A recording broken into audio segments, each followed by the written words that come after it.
Hey guys, Nick Deliberto with Ministry to Youth, and I am in New York City, and right behind me, right there, if you can see it, is Madison Square Garden.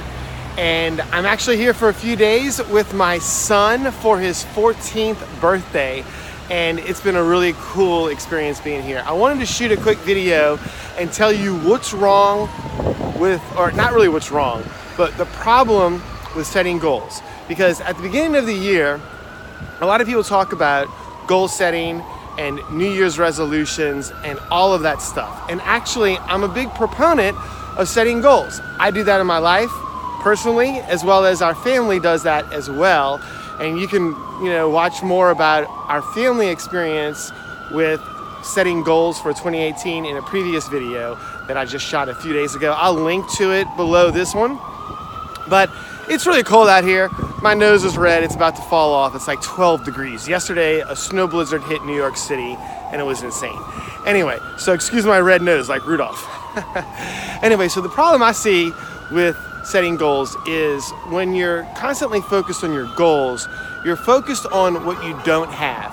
You're focused on, not what you have currently, but what you want. So you're always focused on what you don't have and what you want, as opposed to living in the moment and appreciating what you do have. So what I find that balances out the whole goal setting idea is to actually set a practice of gratitude, because I believe that gratitude is something that you cultivate, it's something that you nurture, and it's a practice that you actually keep. It's a discipline. So what I do in my life to practice gratitude is I have a morning and a nighttime routine. Okay, and I don't do this religiously every morning, every night. I try to do it as much as humanly possible. But at night, right before I go to bed, and right when I wake up in the morning after drinking coffee, I just mentally review the day and appreciate and thank God for all of the good stuff that happened that day.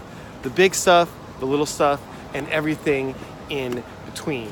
And I find that when I end my day that way and begin my day that way, it helps me really appreciate what I have. It helps me really focus on the here and now, the present moment, what God is doing right now in my life and in the lives of those that are around me.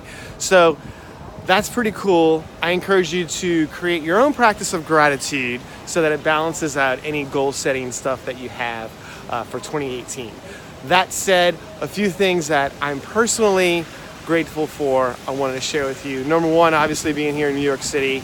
I'm from New Orleans, so this is not like every day that I get a chance to go to New York City and spend time with my son and just have that one-on-one time. We have 3 kids, so anytime you can get one of them away and share a trip with them, it's a pretty cool experience.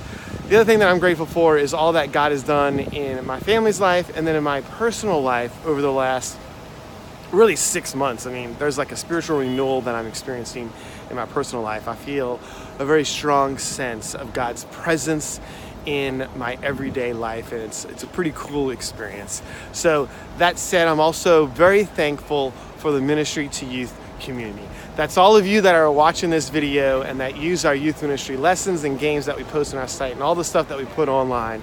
I started this website back 4 years ago, and it went just from me and a website to a big team of people. We have almost a full-time person, Becky Forkel, who does our customer service, who actually does our content management stuff, as well as the big team. Christy's a new person that we brought on to our team. Big writing and editing team, graphic designers, the whole enchilada. So, and then really over 100,000 youth ministry leaders who come to our site on a monthly basis, and it's really just awesome and humbling to be part of something cool that God's doing, and I love it, and I love you, and thanks for using our stuff, and we're really just thankful. Know that there's actually real people behind the scenes that create all the youth ministry lessons and games that we use, and we're thankful that we can be a part of what God is doing in your youth ministry, not just in the United States but all around the world. So that's pretty cool. Last thing to say is that if there's a link below this video, if you haven't downloaded our 28 free just for fun games that we posted, then you want to go ahead and download that. I'll put a link below this video. And if you haven't also downloaded our 90 free youth group lessons, then you want to go ahead and do that. I mean, that's like a lot of stuff, and that's really just something that we're creating right now.